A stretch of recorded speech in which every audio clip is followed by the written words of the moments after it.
Hi there, this is Nick Bowcott with Sweetwater, and today we are looking at this wonderful, beautiful instrument. This is the Gibson Les Paul Standard 2017 T, and it's basically the classic Les Paul design with some very modern features. And by the way, the amp I'm using is the Friedman all-tube 40-watt 1x12 Dirty Shirley, and that's a fine single-channel rock and roll beast.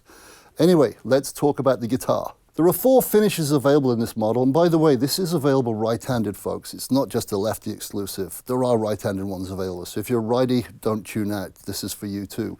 This is the Honey Burst, pretty damn cool guitar. There's also a Heritage Cherry Sunburst option, a Bourbon Burst, which is gorgeous, but the one that really caught my eye is the Blueberry Burst. I saw it in our Sweetwater store and had to grab it. I was going to use that today, but we sold it.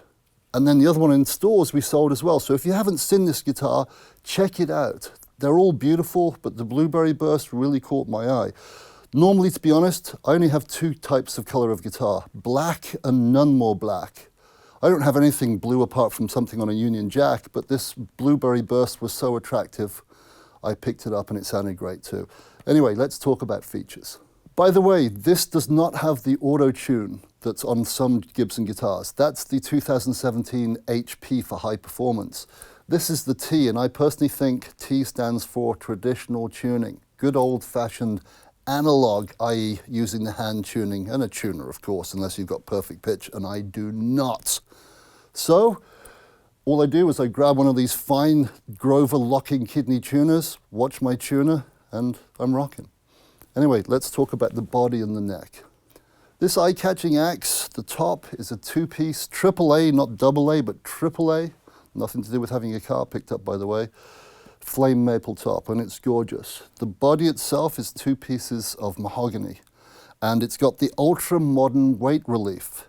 And that's a unique thing that Gibson has developed, which reduces the weight of the guitar without taking away any tonal, sustain, or resonant features. In the old days, people were looking for heavy guitars. The heavier the Gibson Les Paul, the better. Nowadays, lightness is the key. This bad boy clocks in at 8 pounds 6 ounces, and that's a very back and shoulder friendly weight, especially if you're playing for 2 or 3 hours, which I do frequently on the streets just with a little can for money. So there we have it, ultra modern weight relief. Nothing to do with Slim Fast, Weight Watchers, or Marie Osmond. This is just common sense, practical Gibson know-how, making the guitar lighter without taking away any tone. Now we've done the body, let's look at the all-important neck. This is a mahogany neck, and it's really comfortable and fast to play, and I'll explain why in a minute. The fingerboard is dark rosewood, and it has acrylic inlays, the usual, familiar, classic, traditional Gibson trapezoid.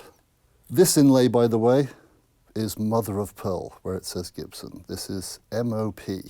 So the reason this neck feels so fast is threefold. Number one, it's got an asymmetrical SlimTaper to it, which is very comfortable and fast to play.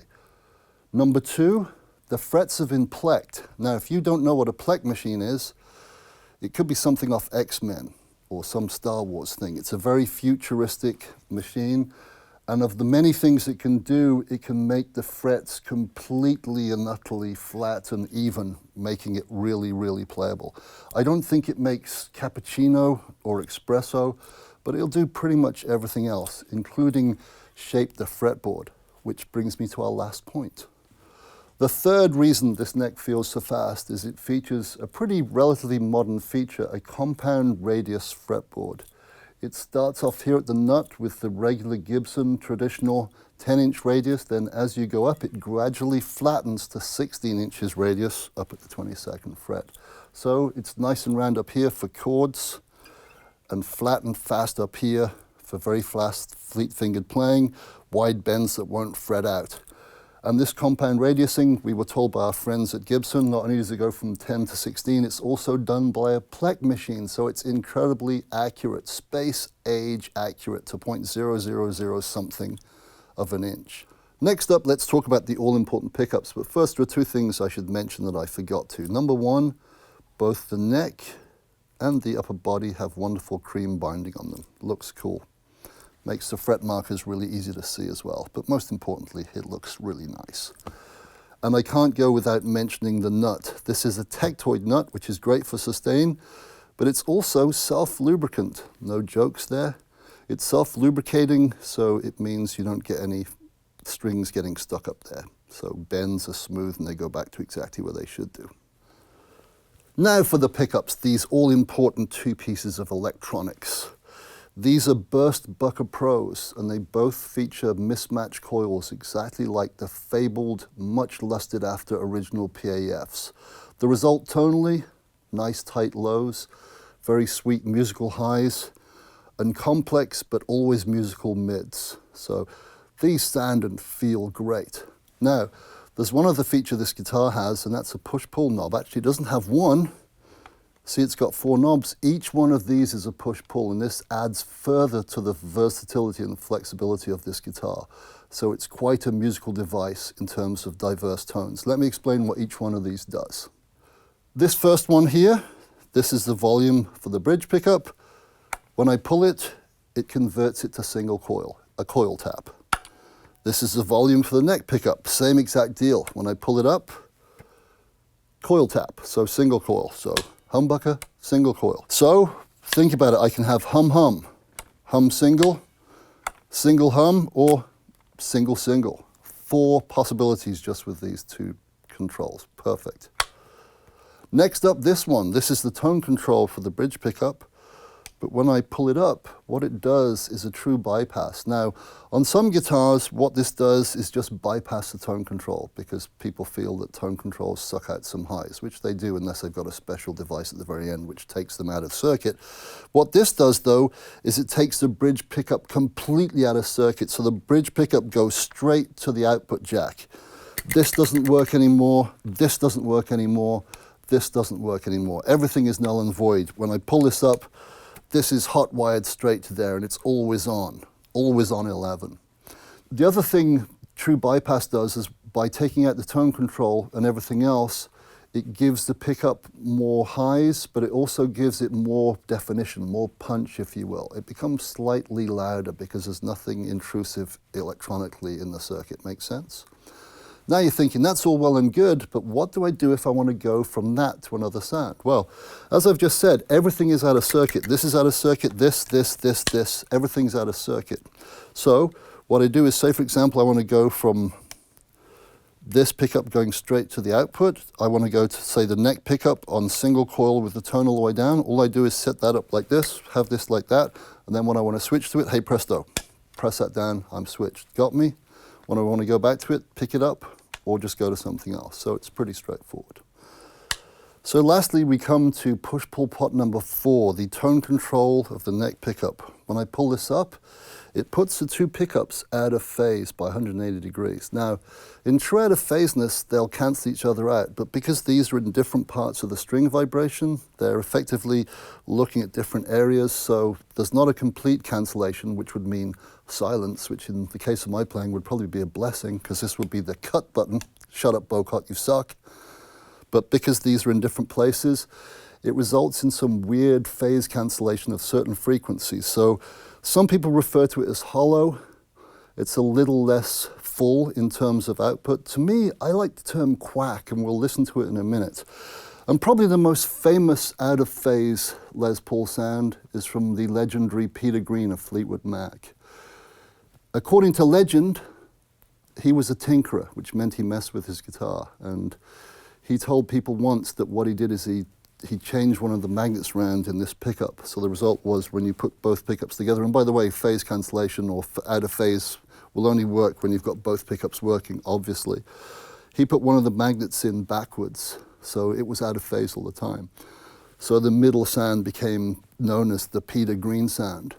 His guitar was later bought by Gary Moore may he rest in peace. Amazing Irish guitar player, great, great man. He influenced me hugely. You can't really tell because I'm nowhere near as good as him. I'm like 1% as good as him.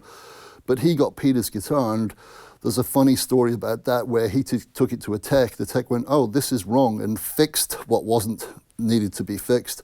Not surprisingly, Gary was furious, and that fix was unfixed ASAP, and maybe a black eye or two was with the result as well. I don't think it was, but it might have been, because Gary was pretty mad, and understandably so.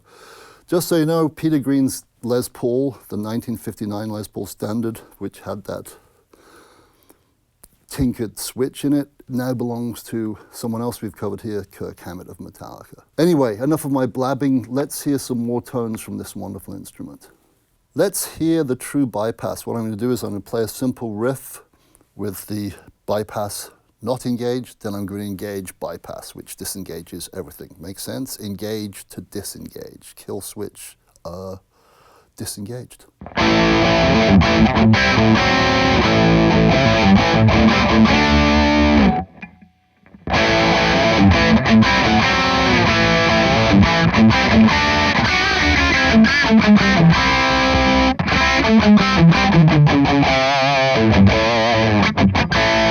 I'm not going to insult your intelligence by doing the coil tapping. I think you all know the difference between a humbucker and a single coil.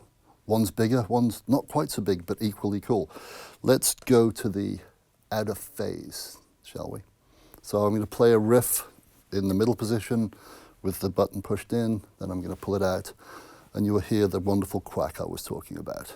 You ready?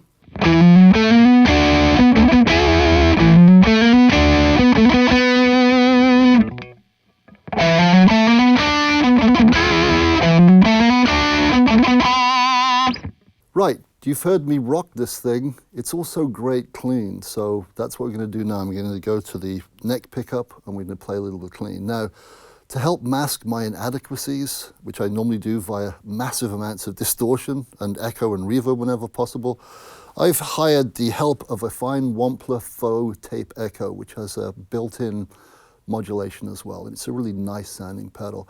And by the way, what I'm about to play is inspired by a really good friend of mine. I've had the privilege of playing Jailbreak by Thin Lizzy with him on a few occasions, talking of Gary Moore, who was in Thin Lizzy for a while, not that he wrote Jailbreak. The guy I'm talking about is the legendary Doug Pinnock from King's X. He's not only a king as a musician, he's a king as a human being. So hope you're doing good, Doug, if you're watching this, and don't sue me for this. It's close, but not that close, but it was inspired by you, my friend, so thank you.